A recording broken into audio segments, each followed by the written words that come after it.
Thank you all for joining. We're so glad to have you here and host this webinar. This is the rollout webinar for ES Pro version 2.0. And because we launched the revised procedure in January this year, we wanted to also have tailored webinars for different actors all along the process. And we host this tailored webinar for certification bodies brought to you by the Climate and Ecosystem Services Program of FSC, so that we can also have a space to talk to you about this revision. A quick few housekeeping points before we start. Chat might be disabled for you. We did disable it, so you could see my chat, but we wouldn't be able to see your chats. So feel free to add in a question in the Q&A box. We have a lot of technical slides, and we're glad to have technical certification body colleagues here. So please feel free to drop in questions. And if someone could drop a question as a test question, so you could literally write test question and drop it in the Q&A so I know that it's working, that'll be great. You can upvote the questions and you can submit your questions anonymously. That's also an option. This is a longish webinar, so it's around 1.5 hours. So feel free to grab drinks. We also have some bio breaks in the middle, so you could get up, stretch, settle yourself. And of course, for any questions, we have the ecosystemservices at fsc.org. ID, thank you for the live test question. The Q&A is working, so we encourage you to ask your questions there. Okay, now quickly moving on to checking the temperature of the room. We did this with the morning session as well. This is a Slido, so it's a live poll. And what we want you to do is grab your phone and scan the QR code in the camera app. So it'll take you directly to the link. Or you could alternatively open a web browser in your laptop or your phone, type in slido.com and this code. The code is today's date. And the questions will keep popping up. So feel free to either take your phone or some web browser for this. And we have 3 questions for you today. So the first question is, because we know certification bodies are in also conversations with several different actors, from a forest manager's perspective, how often do they bring up ecosystem services when they're discussing it with you about their forest impacts or their forest land? And by ecosystem services, you would already know, but let me specify, we mean these 7 ecosystem services: carbon, water, biodiversity, soil, culture, air, and recreation. I see a few people joining in. This is also an accumulation of the morning session's results. So in the morning, we had almost all saying not often. They don't at all have forest managers talking to them about ecosystem service, which is a good opportunity for market education. And now we see some of the people responding really often. That's a nice contrast to see. So in the afternoon session, perhaps Latin America and some of the US colleagues. So they see perhaps really often that people bring up. That's a nice geographical touch to get. Okay. And we have none for half the time, of course. It averages out. Okay, moving to the next question. Feel free to add in your answers as you go. We'll collect it at the end and we would see the results so we know what the temperature of the room is. Next, we ask the same question from a sponsor or project developer perspective. So the demand side of the market, how often do they bring it up in conversations with certification bodies? In the morning session, we understood it was not often, same as FM, so almost no one talking about it, less than 30% people. But let's see how it goes, because would be great. Okay, so we have a few people typing in. I guess 2, 3 responses new from the afternoon session. And it's also not often. So there's education need in the sponsor side. Also interesting. But I'm really curious to also get the answers from others. We have 8 people typing. How has the response been from product developer side? Because this could have so many ways this could be interpreted. Definitely education through webinars is spot on then. So that's a silver lining. Okay, so we got 9 people and all of them say not often. That's a good response to interpret. Next, and the last question is, what opportunities do you, as certification bodies, see with the projects of forest ecosystem services? So, of course, we're interested from an FSC certified forest, but also in general, because you work with forests and sustainability in a wider perspective. What opportunities would you see? In the morning session, we had people tell us about financial opportunities, majorly that it's more jobs or more clients, so more opportunity in the market. But how do you see? I do expect it to be leaning towards financial opportunity, but let's see if there's also some interest in perhaps environmental opportunities or project portfolios. Okay, so it's, well, on my screen, nothing is changing, but I see a couple of people typing. Okay, markets. Okay. So the morning and afternoon sessions think similar. It's more market oriented. That's a really clear, decisive word cloud to have. Carbon market. That's true. Carbon is way, way popular. It's the shiny new kid in the market. Well, not new. Environment. What opportunities with the environment? Do you mean better forests for the earth as a social good? Biodiversity, species at risk. Yes, that's a good opportunity to have, so that it improves the species abundance or habitat area, niche area. Claims, that's also a good point. We had, we did a tailored webinar for claims as well. That is good to have in the market, some valorization of the impact data. I got lost in this question. This is one of my favorite questions, but we are moving ahead with the time. Feel free to add in your answers. We do collect the Slido results at the end so we can see. And then we use it to tailor our next webinars or conversations and how we talk about this. So quickly moving towards the next section, which is the presentation part of the webinar. I'll introduce the speakers. Like I said, we are the Climate and Ecosystem Services program at FSC. And by that, we mean we deal with the 7 ecosystem services. Biodiversity, carbon, water, soil, recreation, culture, and air quality. The last 2 have been recently added in the new procedure. And today, Andre Tarabus in the room, he'll be taking us through the technical sections. He's the senior advisor in our team. And myself, Damya Shrivastava, I'll be taking you through some introduction and Q&A round. So I'm your facilitator for the webinar. And with that, we move to the agenda, which is that we did a quick housekeeping. Welcome. Thank you for the enthusiasm on the Slido. We'll do a quick introduction of what we mean by ES Pro, so high-level view of what we mean by this. Andre takes us 40 minutes in a technical deep dive with the key changes, and then we have a quick bio break. Also, feel free to stay in the room and ask questions. And if you could add questions now, we will take them later in this break. Then we give some pointers relevant for CBs. So this is more about timelines and other pointers. And finally, we have a last Q&A at the end. So, of course, keep the questions coming. So now I'll take you through a quick introduction of ecosystem services procedure. And with this slide, I want to take us back to the objective and the history of why we developed this procedure. As you would know, with FSC, we also have a very robust, stringent FM certification. But there was a need seen in the market to be demonstrating your impact clearly, visibly, and to connect it with market better. So a valorization of the forest impact data was the need. And a part of it also did not connect with seeing the ecosystem services very visibly because they're intangible, often invisible. So to connect this with the market needs, we developed the ecosystem services procedure a few years back. That was the first version.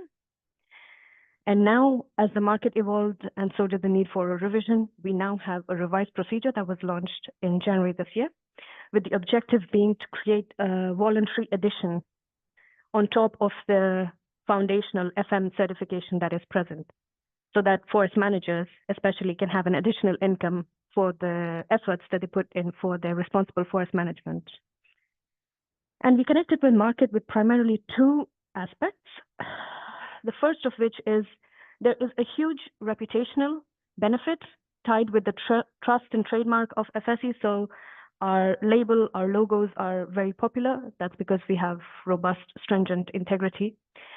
So that is something that we can leverage in the market. And the second is the sponsorship or investment that corporates or governments could do in the forest. That is how we connect it to the market, or same how it can be connected to payment by ecosystem services schemes or any other government funding or regulations or reporting standards. So to connect it with the different market needs, this is how we see the ES procedure coming in. And a huge role for the integrity of this and credible data is played by certification bodies, which is where you guys also come in, and why we wanted to have a tailored conversation with you, because a lot of this integrity is based on third-party verification and understanding the intention behind the procedure and its features. Like I said, the foundation is FM certification. So the forest manager would already be FSC certified with FM certification, and that would provide a set of standard foundation. On top of which, voluntarily, the certificate holder can add ecosystem services procedure. So they could verify about their biodiversity or carbon impacts. And after they have gotten the data verified and they have an ES report, they can use it in the market, which is what we have in the third level, which is verified impact as a solution for the market users and forest users as an overarching solution to conserve and restore ecosystem services, manage it, maintain it, and increase its positive impacts. And this is also specifically important because forest managers already do a lot with FSC certifications, and this is an easy step up, which is easier threshold to cross. And finally, as the last slide about an overview, we wanted to show a quick roadmap. You would be familiar with this, of course. So the process starts from an FSC certified forest manager implementing activities in their FSC certified forests. So when they decide to take up the ES Pro in their forest, they do implement activities according to that ES Pro. Then they wish to quantify and document it, that they do it with the ES Pro and the ESR. Then they send it to you, certification bodies, to audit and verify. That's where you come in, along with ASI. After the data is in an ESR, it could go to either sponsors so that they can communicate and invest about the ES impacts, or the certificate holder could directly take it to the market. But all of this also ties back to building a healthier forest. And of course, then again, it creates a beneficial loop. There are two optional actors in this process: project developers. By that, we mean external consultants who can help forest managers on ground with their methodologies or developing documentation or measuring impacts. And a second optional actor, which is the broker. This we see as an external agency which helps more in marketing, matchmaking projects, so more connecting the project to the market. Of course, these either might be the same agencies as well. And with that, the introduction is over. I'll pass it to Andre to give us a technical deep dive. Yeah, thank you, Damia. Hi, everyone, and thank you for joining us today. I will start with a bit giving you the overview of how the ecosystem service procedure is structured, so you can what you can actually find there. As we will be discussing different details, so I think it's important that you can identify to which part of the procedure we are talking to. So there are 5 parts in the procedure. The first 2 are purely focusing on the certificate holder, so that's the certificate holder requirements. Then the part 3 and 4, there are partly requirements for certificate holders, but also potentially for the sponsors who are actually sponsoring the verified impact. Therefore, for you as certification body, only the requirements for the certification holders are relevant, but you should be aware that there are requirements in the procedure which are going beyond and are being checked actually by FSC itself. And finally, there is the last part 5, which is specifying the requirements for certification bodies. So it is speaking about how often the evaluation shall be done, how the certification decision should be done, and the audit process, and so on. We will be going through all the 4 parts, or actually all the 5 parts, while the core aspect of the procedure is the part 2, the impact demonstration and the 7 steps, because the part 1 just provides some requirements on how the project documentation shall be written. We call it Ecosystem Service Report, ESR. With the past version, or with the version 1.0, it was called ESCD, and now there is a new name. So we will be a lot of hearing about this ESR, so you should be aware that that's Ecosystem Service Report. And let's start. We prepared the session with one case study. Oops. Yeah, much. Sorry for that. With one case study, so we are not only talking the theory, but we have a bit of a practical example in front of us. It's one certificate holder from Argentina, who is approaching an ecosystem service impact on water regulation. It's a pine and eucalyptus forest with a large basin of individual rivers, and there is quite a high risk on fire and droughts in the area. So we will be talking about this case going forward. So we are skipping the first part, the general part of the procedure, because that's really just specify how the documentation shall be written, and there are a few requirements on the group certification, which we will be talking later on. And we are jumping to the, as I mentioned, to the part 2, the core area of the procedure, the impact demonstration, and there are 7 steps. In this section, the first step is to select the ecosystem service, which is quite simple because we do define all the impacts in the Annex B of our procedure. So the certificate holders just need to go to the Annex B, look at the list of the impacts, and choose one of the impacts.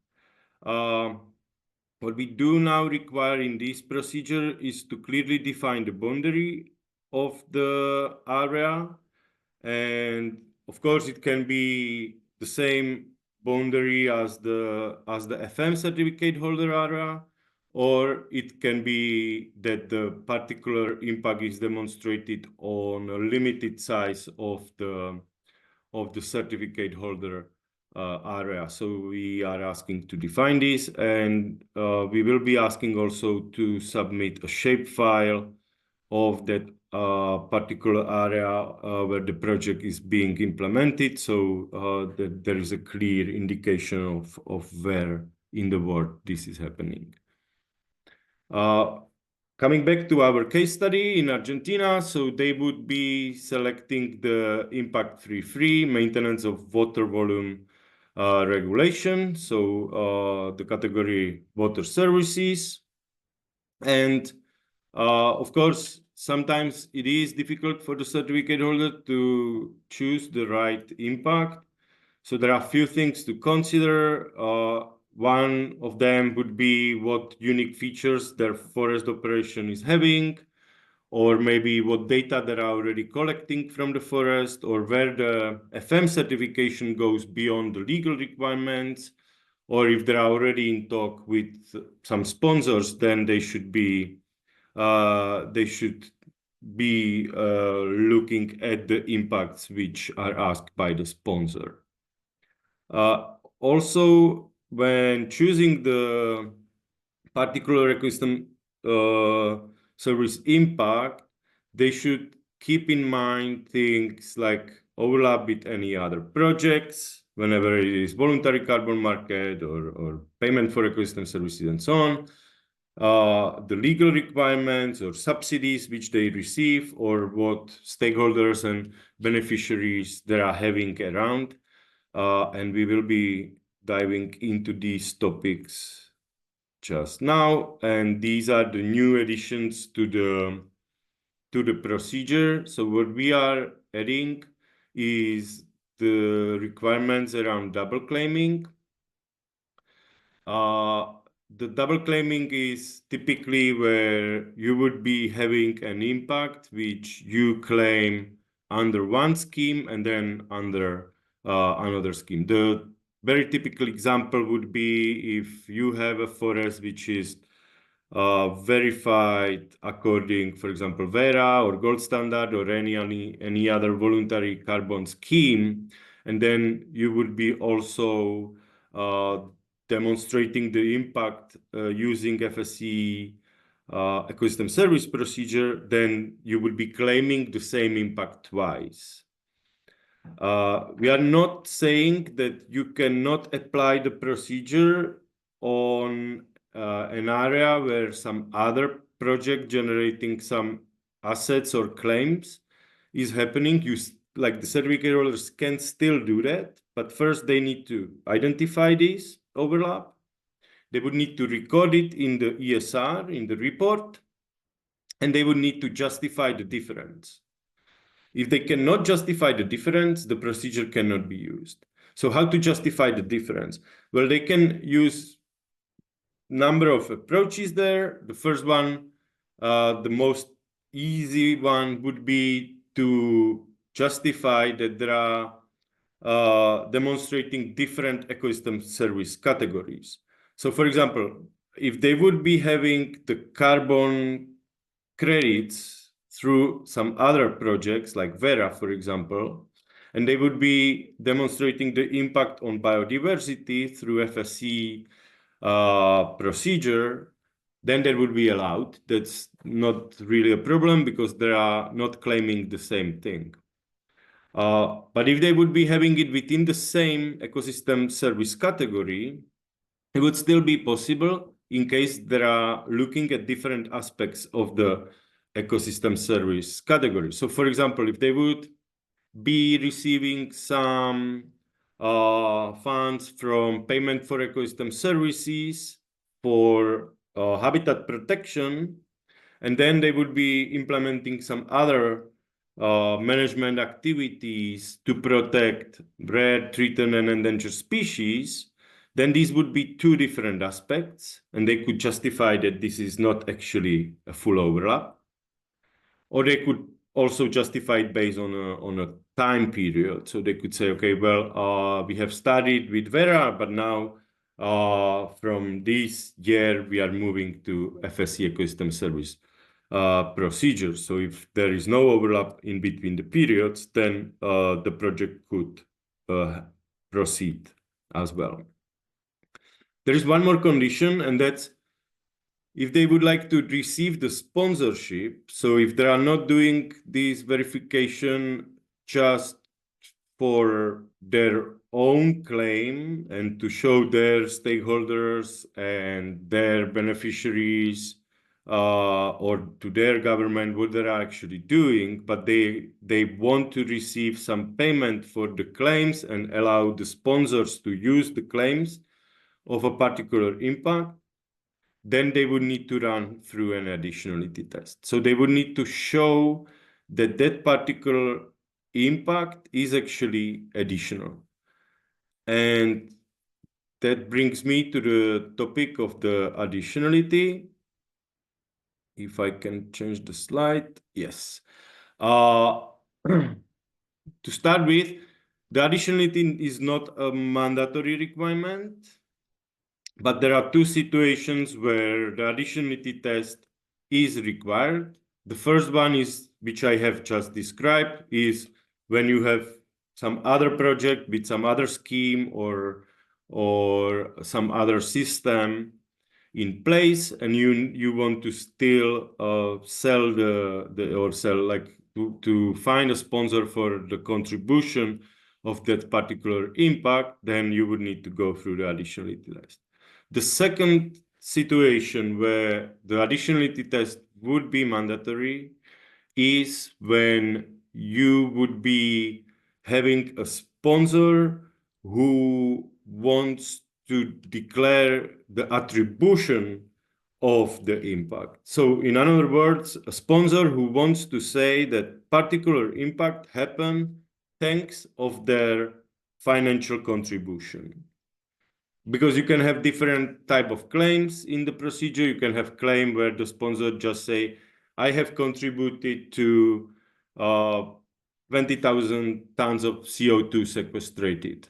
Or the sponsor could claim, thanks of my contribution, these management activities took place, which led to sequestration of that and that carbon. And that's a very different story when it comes to a claim. So if there is this attribution, the additionality test would be required.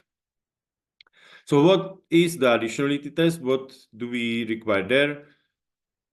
Quite straightforward. We do require that there is a justification of a legal additionality, so that the certificate holder shows that that particular management activities are going beyond legal, beyond what is required by the legislation.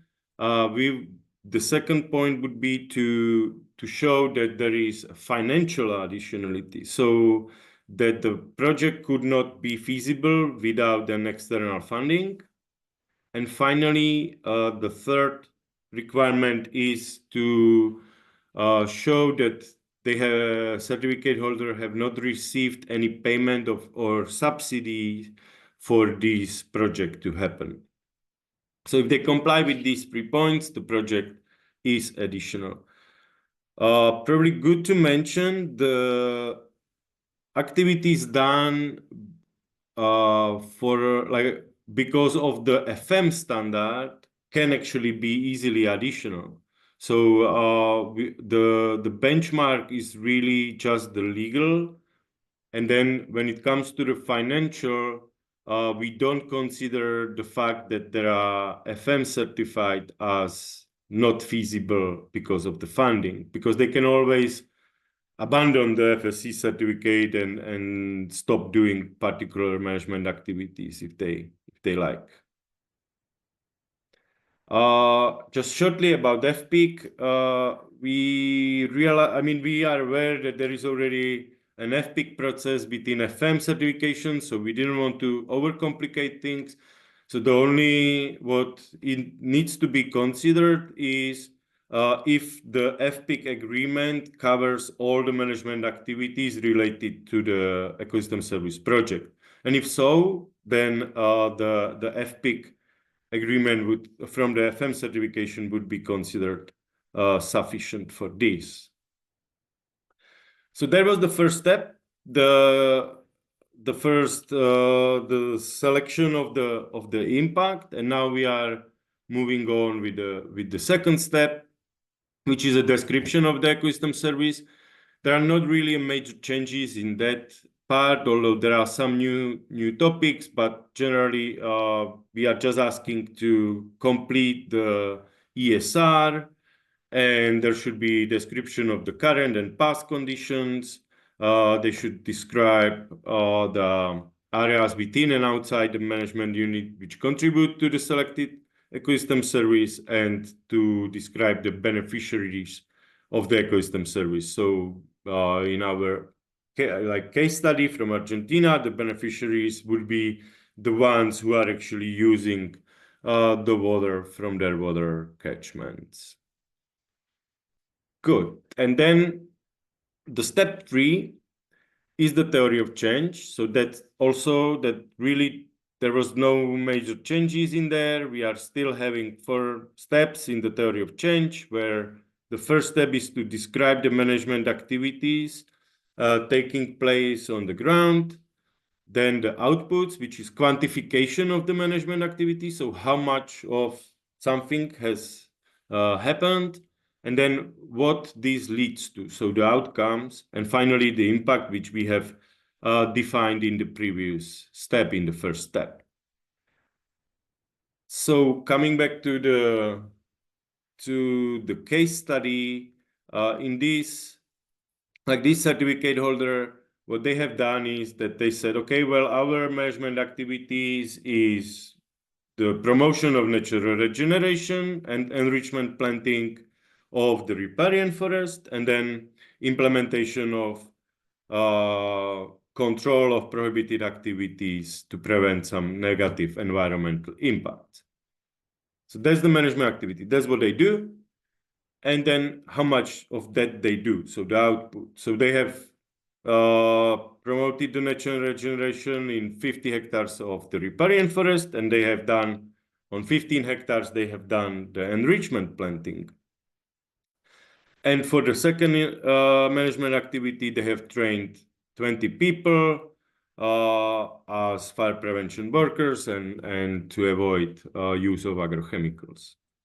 And this would lead to two outcomes. In this case, it could be also one, so that's a possibility as well. But in this case, it would be two outcomes. One would be the increment of the total forest area of the riparian forest, and the second would be a prevention of internal or external alteration or disturbances in the watershed. So, great. So indeed, the theory of change shall be done for each impact that they are demonstrating. And some suggestions or things we used to see in the project documentations from the certificate holders, well, sometimes the management activities are not really described in a way that somebody could understand what is actually happening. So even in this case from Argentina, the management activity is somehow control of prohibited activities, but it's not really clear how do they control it. So what is actually happening on the ground? Or we used to see something like our management activity is decrease of risk of fire risk, but or decrease of pressure in native tree species. But this is not really a management activity. This is more like an outcome already. So it should be, for example, enrichment planting or cutting of buffer strips or building of filter dams or something like that. So it really should be the activity itself. And when it comes to the outputs, again, we should keep in mind that this should be a quantified figure. So it's like how much of a management activity they are doing. So we often see that there is not really a figure in it. And if there is no clear description of the management activity and no quantification of the output for the stakeholders, it's very difficult to understand what is actually happening on the ground so that the impact can happen. So this is quite an important for the transparency of the system. And under the theory of change, we have come up with a system for the risk management plan, or well, that's basically how we try to address the permanence of the impact. So obviously, any impact which is happening should be as permanent as possible, but FSC is working on that 5-year cycles where the certificate holder, of course, like is certified only for 5 years, and then there needs to be a reassessment and so on. So for us, it's quite difficult to make a requirements which would go beyond that 5 years. Therefore, we have come up with requirements called risk management plan, where we are asking the certificate holders to identify the threats whenever it is within the management unit or outside as fire risk or bug beetle or illegal logging and so on. Then to evaluate the likelihood of that threat, so low, medium, high, and to propose a mitigation measure. So typically they would be already having these from the FM certification, and then the monitoring of the threat. This risk management plan shall be updated like at least every 5 years then. Good, so we have defined the theory of change. We have done the exercise to define the management activities and through the theory of change to arrive to the impact. But then we need to measure the impact so that we have the value at the end of the day. And to measure the impact, we need to define the outcome indicators. So that's the indicators which can be measured in the forest. Again, these indicators are mentioned in the Annex B of the procedure. So we have tried to come up with all possible outcome indicators, but we understand that there are many different situations, many different impacts where we might not need see all the indicators. Therefore, we just list examples of outcome indicators, as you can see in the middle in the table. It's actually a print screen from the Annex B of the procedure. And the right column are the examples. So this is just a hint for the certificate holder what they could actually look at. While on the left side are type of outcome indicators, and the type of outcome indicators are mandatory. What does it mean? It means that the certificate holder needs to, approaching this particular impact, which is the 3.3, they need to either have one outcome indicator connected with native forest cover and density or watershed condition. And then, because in the blue line is and, they need to have the C, which is volume of water regulated. So they would need to have at least, in this case, they would need to have at least 2 outcome indicators. In the Argentinian case, they actually defined 4 of them.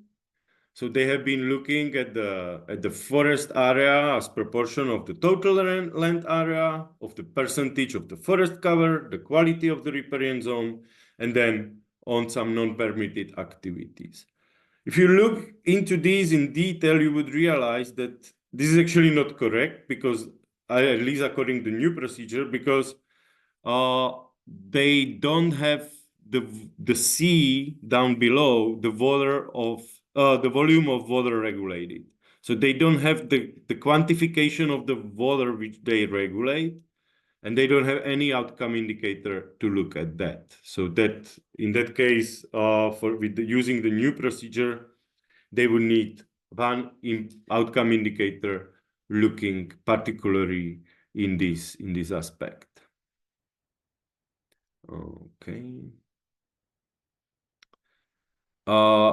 Good. So what we have done is that we have now defined what we want to measure, right? So we said, okay, we want to measure these 4 outcome indicators in the Argentinian case, and how to measure it.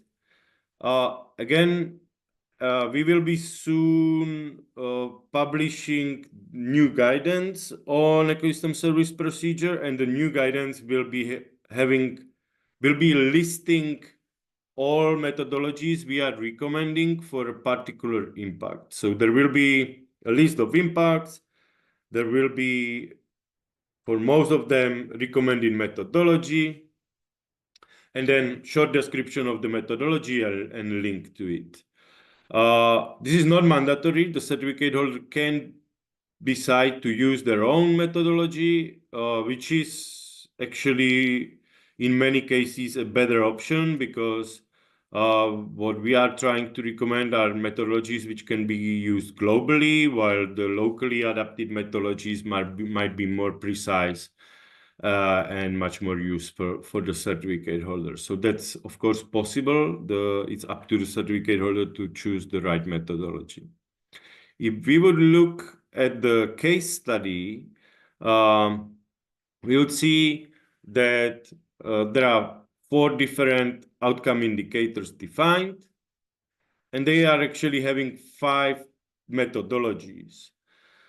Interestingly, in this case, each of the methodology is providing some outcomes or like outcome values for more than one of the outcome indicators. So in other words, for example, the first methodology, which is SWAP for aquatic ecosystem assessment, which is quite a straightforward methodology, which defines, I think, 16 indicators, and the indicators are not only looking at the quality of the riparian zone, but they're also looking at the forest cover and the forest area, and also at species and so on. So the SWAP methodology would actually provide a value for 3 different outcome indicators in this case. And similarly with the other methodologies as well. And then they would just integrate these results, and they would present the results from all these methodologies. I've been saying that the certificate holder can choose their own methodology and go with it. And that's actually sometimes even better, but then they should be aware that that brings also some administrative burden, because we need to have an overview of what methodology have been used, so that we are able and you are able to assess if the quality of the methodology is sufficient for a particular impact.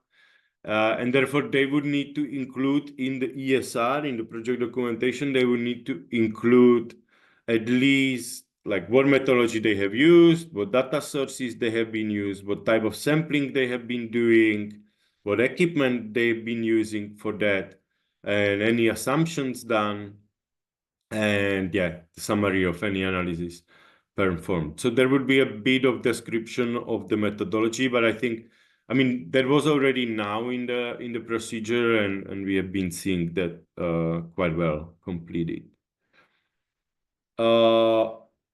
Good. And then we are coming to the measurement of the outcome indicator. So we know how to measure because we follow a particular methodology, and then we need to do the measurement, right? So we either use some checklist or remote sensing data or ground truthed data, whatever they decide to go with. And we have a present value, we have a baseline value, and we need to compare these two. There is an aspect of, in most of the cases, a primary data shall be used. That means it needs to be a data coming directly from the particular management unit. Only in some cases, like for example, for SLIMs or community forests, the certificate holders can use a secondary data. What is primary and secondary?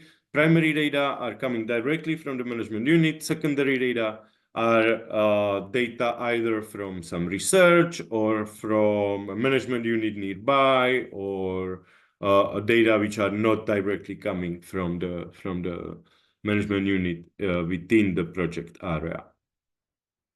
There are 2 new additions in here, and that's where we are trying to bring the procedure more to the like recognized frameworks. The one is the identification of the sources of uncertainty. So we are actually asking not just measure it, but also to assess the uncertainty and use a conservative approach when doing the measurement. When it comes to the conservative approach, that means like if you have 2 numbers, you should either go with the lower than the higher, of course.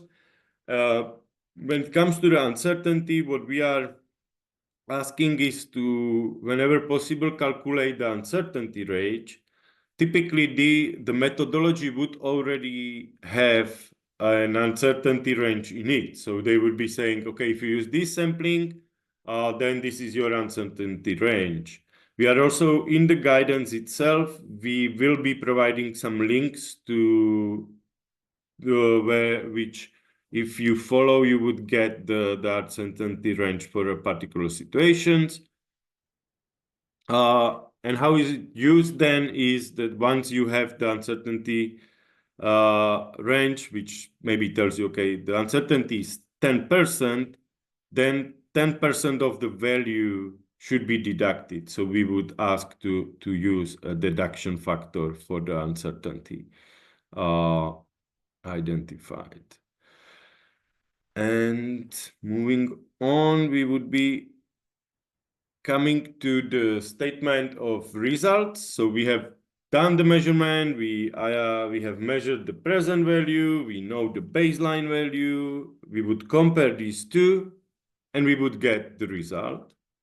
The result should always be quantified. So again, like we are sometimes seeing that the result is a description of a particular situation. So it's typically, it could be like, well, the structure of the forest is maintained, but it doesn't really say anything about what was measured and what is the information behind. At least there should be the hectares, but of course, there should be more values in it, ideally.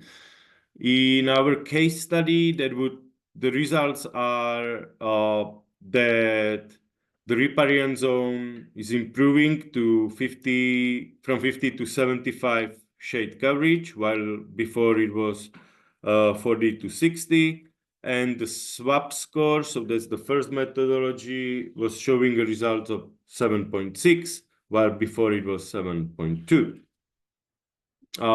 And so on. So of course, these would be something to compare, and ideally, also for the certificate holders, more clear you communicate about the result of the impact, the bigger the likelihood that they will get a proper sponsorship for their impact, because it will also be much easier for their sponsors to communicate about it. And we are coming to a new option. So we've been hearing a lot about the situation where it takes quite a long time for impact to materialize, and the certificate holders are implementing the procedure, but when they do the measurement, you typically get a very little values because the impact is not yet there. So how we are trying to close this gap is with providing the option of validation. So what we've been talking until now was the verification, right? So it's like the management activity happens, they define the outcome indicators, and they find the methodology, they do the measurement, they have the value, and that's verified by the certification bodies, and that leads to a claim.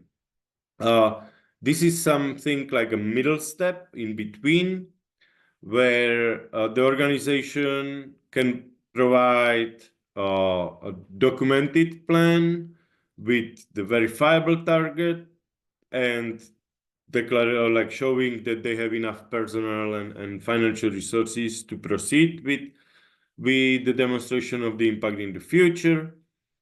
But they are asking the certification body to validate this plan. So it's like a step in between where you as a certification body would come, you would look at the management activity. So you would actually follow all the steps of the procedure which we've been just speaking about. So the first 6, except 3 clauses which are dealing with the baseline measurement. So that's the only what you wouldn't be looking at. But all these steps you would be looking at, and you would need to find it compliant with the procedure. And if so, then the validation could happen, and they could get a validated impact. If they have the impact validated, then they could already with that use a claim. They could even find a sponsor and allow the sponsor to use the claim.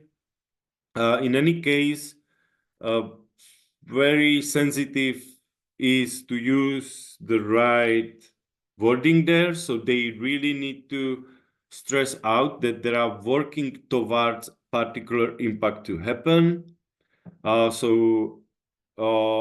It implies that they only measured the baseline, and they have been audited, like their plan to get the impact was validated or approved.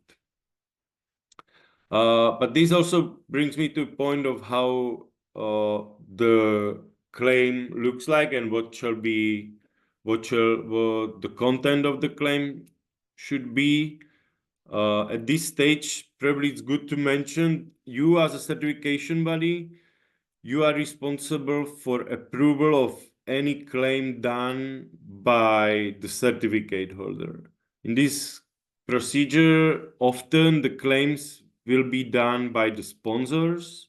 And in that case, we are not asking you to approve that claims or trademarks and so on. That would be done separately. But if the claim is done by the certificate holder as part of your audits, you would need to verify this, or actually you would be probably contacted in advance to approve the claim before it's being used. Nevertheless, a few things which shall be in the claim. Well, there shall be the FSC registered trademark, and the license code and the website. And then there would need to be, or there should be, the impact statement. And the impact statement should have at least information about what impact we are talking about here. What is the geographical location? Minimal, there should be a country, but ideally they should go to the regional level. If it is verified or validated, when, and like the years covered in the impact demonstration process. So these would be the four aspects which shall be covered by the impact statement. Nice.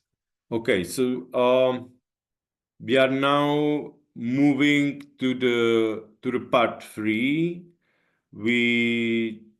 so we already have Hey, yeah. I wanted to just give a time check, perhaps 3-4 minutes on the next 2 slides, and then we go to break. Okay, I will be fast here.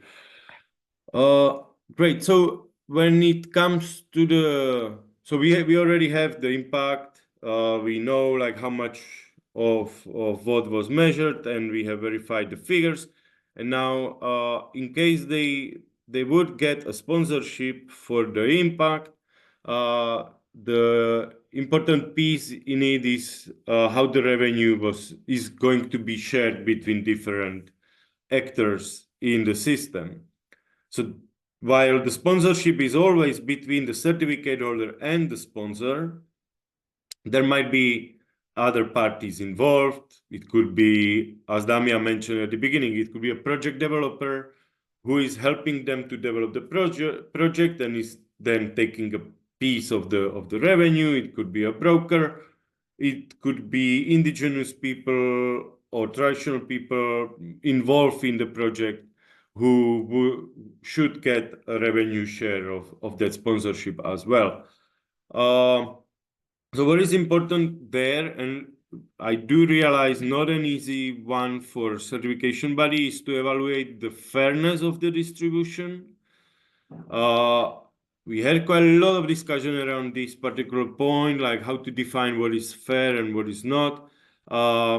And we do realize it will be a bit subjective evaluation. Nevertheless, we will be looking at this. This information will be collected and it will be shared with the certification bodies, and we will be most likely updating you with some more guidance on this. Just for you to keep in mind that the whole idea of this section and of this requirement is that as much as possible of the revenue actually gets to the point, to the ground, to the people who are involved in the management activity. So that's the whole idea of this section.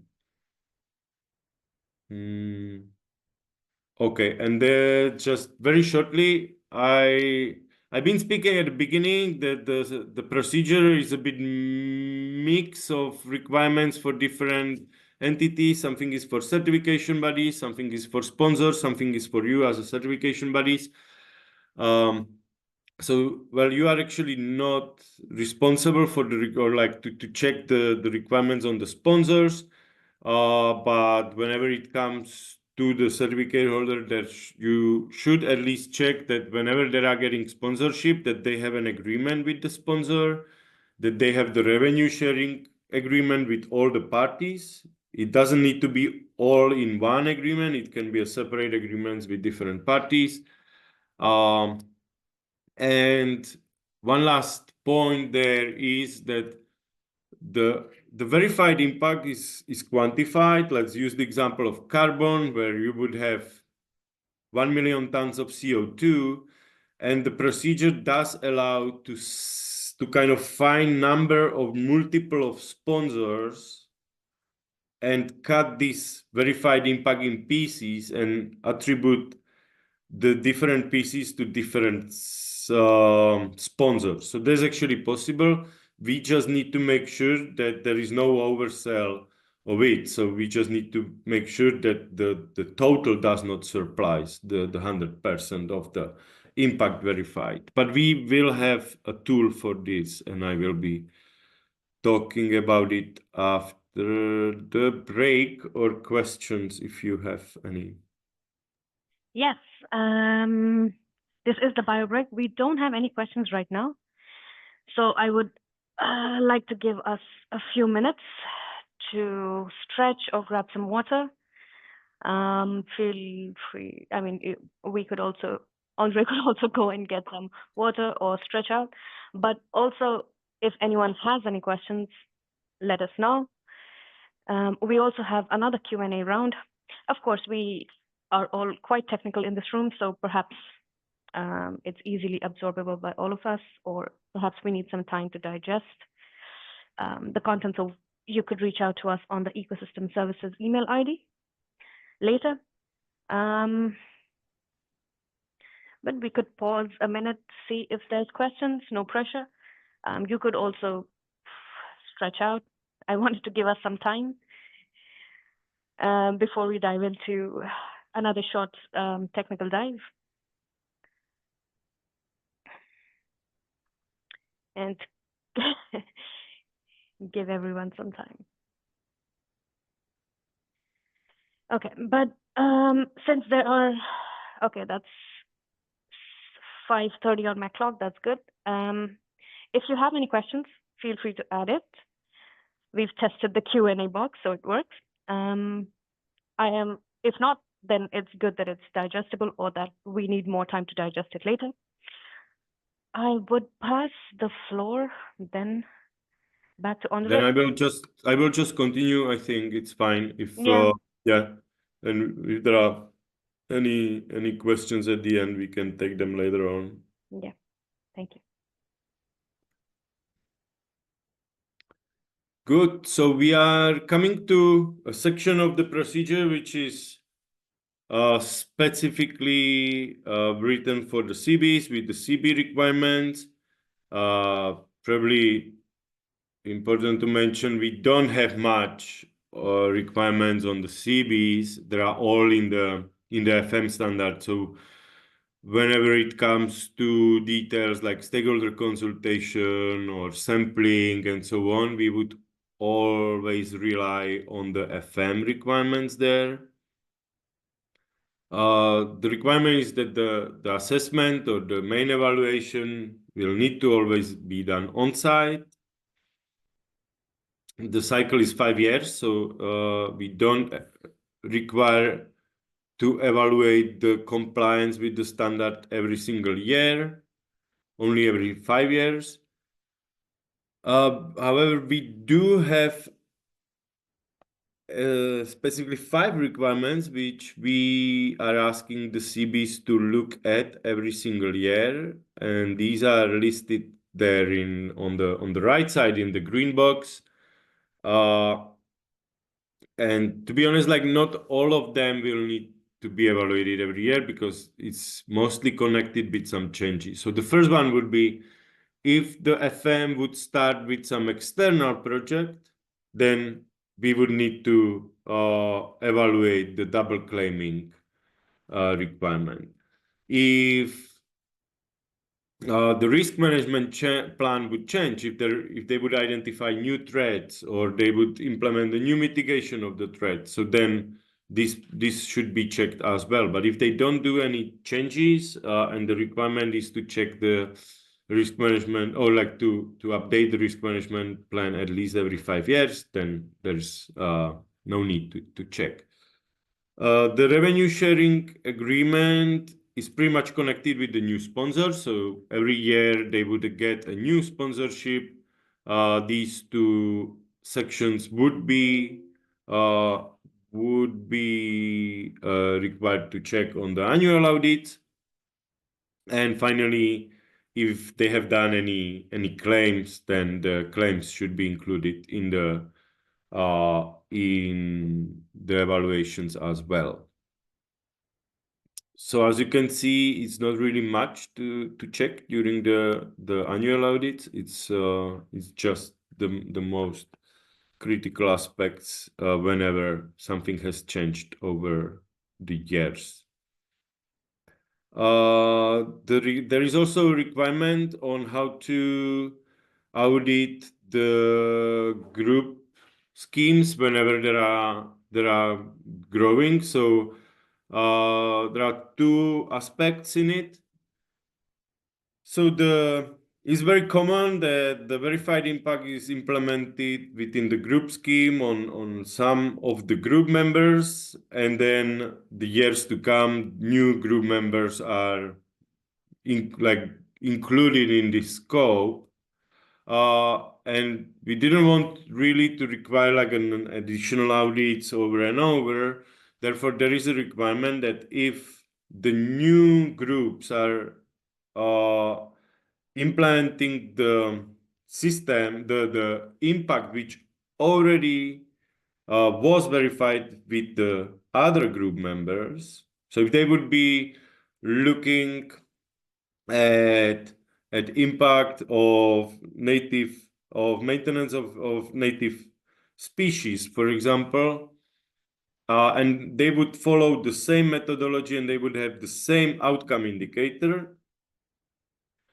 And that's A, and B, the growth of the group would be less than 100% increase, meaning if they grow from 10 to 19, it's less than 100. Therefore, there would not be an additional audit needed, and the group could increase. They would just need to update. You would just need to update the scope to approve the new documentation, but like no full audit would need to be carried out.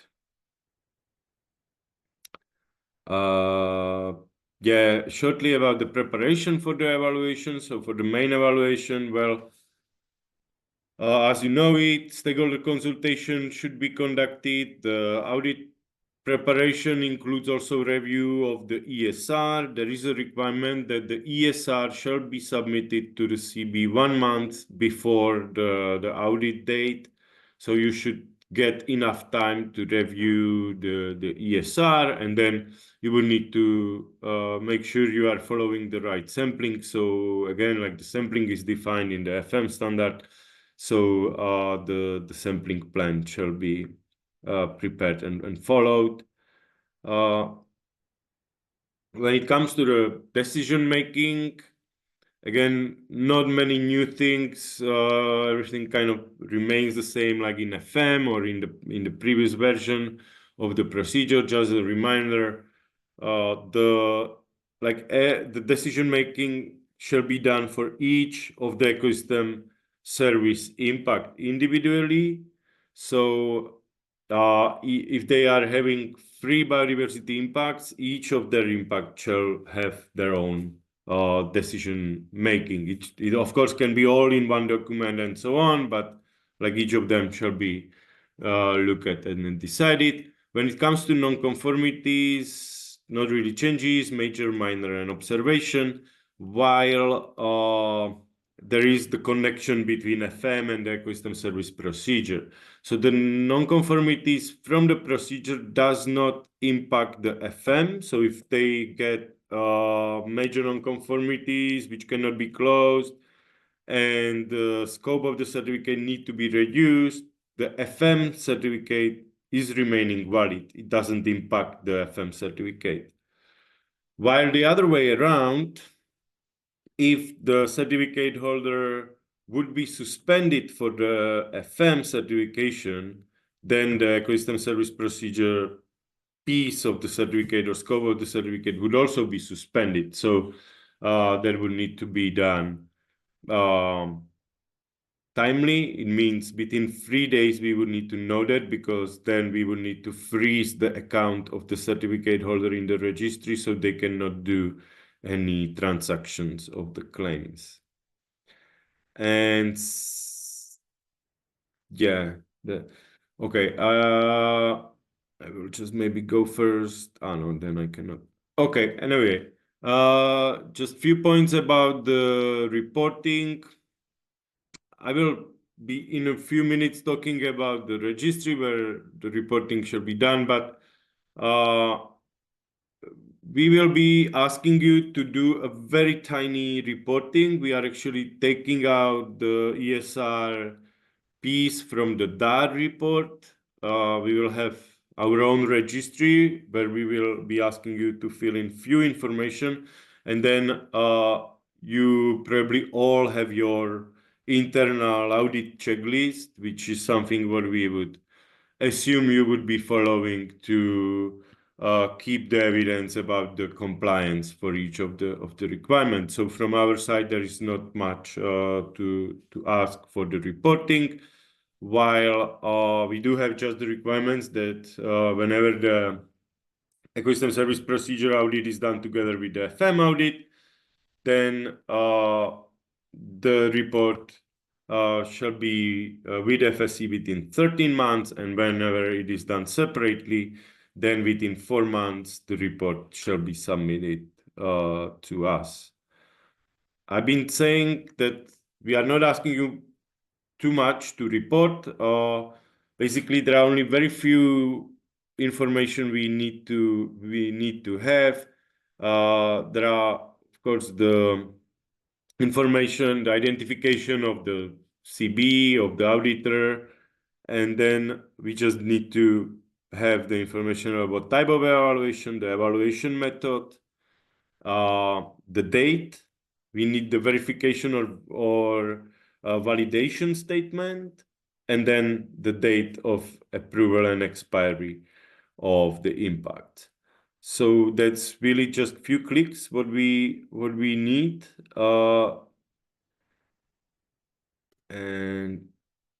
And where we would like to get this, we are currently working on an online tool which we call Ecosystem Service Registry. The objective is to digitalize the information we are receiving, and we are working on with the objective also to help the certificate holder to get more information about the possible impacts they could proceed and systems how they could implement it. So in short, every certificate holder will need to develop the documentation in that registry. The documentation will be sent through that registry to a particular auditor. Every auditor will have an account in that registry and will be able to locate the ecosystem service report.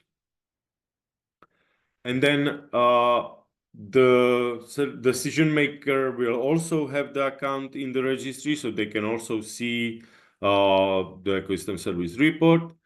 And we would ask you to report just the few things which I just mentioned in the report, or in the registry. So you basically should be the one who approves the outcomes from the certificate holder report and giving us the information when that was verified and how. Probably good information is that at the end of the audit, once the certificate holder gets the verification, they will have an account there, and the account will be stating of how much impact took place. So they will be having the results of that. So the step number 7 will be leading to numbers which will be then in the account of the certificate holder. And the transactions between the certificate holder and the sponsor will be happening within the registry as well. So, and there will be also the information about the revenue sharing and the contract and so on. And that should all be visible for the auditors. So the auditors should be able to see, for example, what was the revenue share in between the sponsor, the project developer, what was the cut of the certificate holder, and how much went to the indigenous people, for example. So that split would be seen in the registry, and that would be something what the auditor should look at and evaluate. Great. And I think finally we have the transition period. So how we gonna transition in between the two versions of the procedure? So we have published the procedure on 1st January 2025 with the effective date of 1st July 2025 as well. And the procedure of version 1 can be used until last December of 2026. So there is still quite some time to go to use the old version of the procedure. We have just one issue with the CB requirements, where according to the German National Accreditation Body, there should not be a CB requirements inside the certificate holder procedure. So we kind of get that feedback quite late in the process. So what we will be doing now is to move the part 5 of the ecosystem service procedure into the FSC standard 2007, which is now being updated and should be published in April, if I'm correct.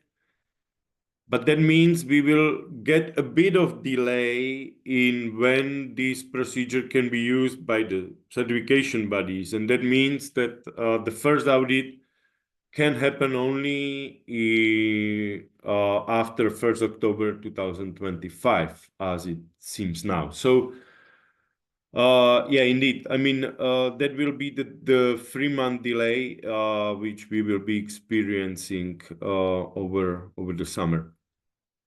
And yeah, also probably good to mention what is happening with the already certified or already verified impacts. The transition time there is 5 years, so they will, like, the impacts will remain valid. They can follow the old version of the procedure for 5 years or like from the evaluation date, so until they have the expiry date, and then they would need to re-evaluate according to the version 2 of the procedure. Okay, and that was the last thing from me. Yes. Thank you for the great technical session. We do have some questions. So to give you some time to drink water, let me read the question, so you have at least some time to stretch or something. We have the first question, which thanks us for the presentation, so thank you for that. How can CB address findings to the certificate holder during evaluation? And then if it is an non-conformity as the ordinary assessment, okay, so how do they address it to the certificate holder? Okay. I hope I get the, so address the findings to the, well, I mean, there is not really a change when it, like the findings should be addressed in the same way as in FM, if that's, so the objective of the certification body is to find the conformity with all the individual requirements. The record shall be in the certificate holder report, so you all probably have a checklist for that.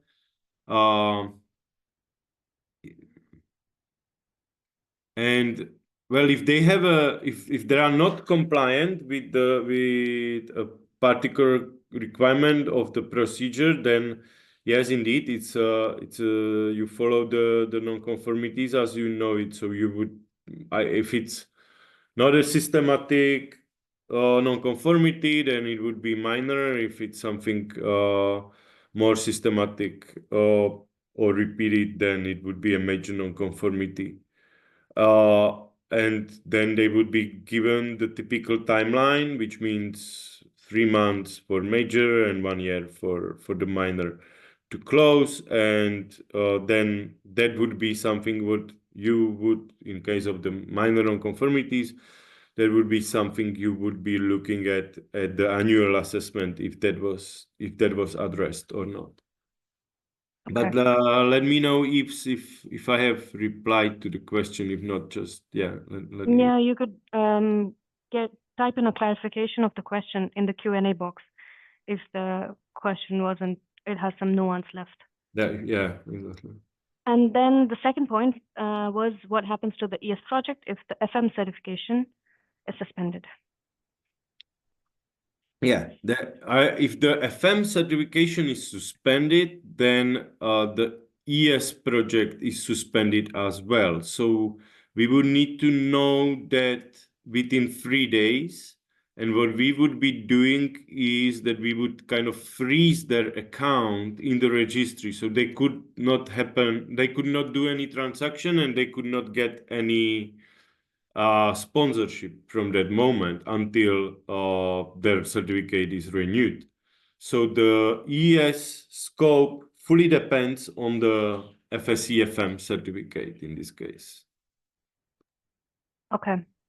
The next question, how far back in time can the certificate holder go for their baseline? Yeah, it's a good question. The standard says it's maximum 10 years, but it is opened for cases where the certificate holder could justify why they need to go more to the past. So as a standard is 10 years. In justified situations or cases, they could even go more to the past.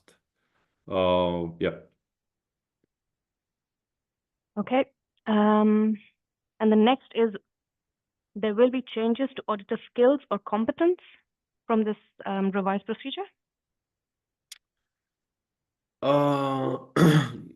No. I mean, actually not. There was also a thing we had a discussion, but as I said, we have quite few requirements for the CBs in the standard, like in the procedure. We don't have really a specific auditor skills. So, well, it needs to be an FM auditor.